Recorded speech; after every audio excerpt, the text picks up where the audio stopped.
White plume leaking from an Ashtabula plant today. Firefighters closing the road out front for 45 minutes while the chemical cloud hung in the air.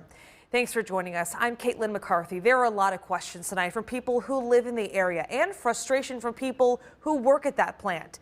This happened the day after they went on strike. Keith Grant talked with them about how harmful the plume could have been.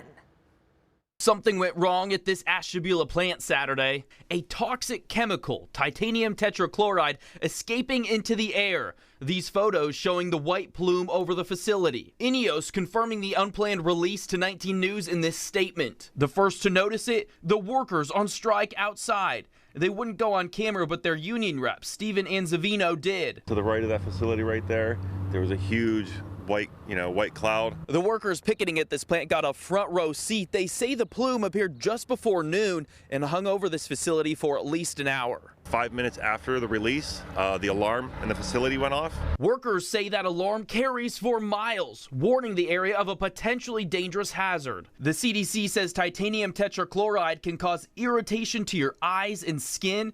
Breathing it in large amounts can be severely damaging.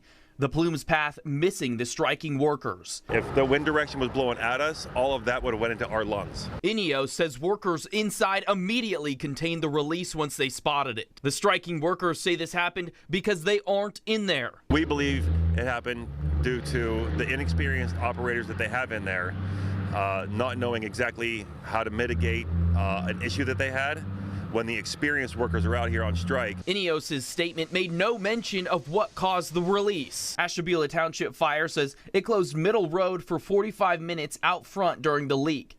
INEOS says the plume didn't hurt anyone or damage the environment. Keith Grant, 19 News.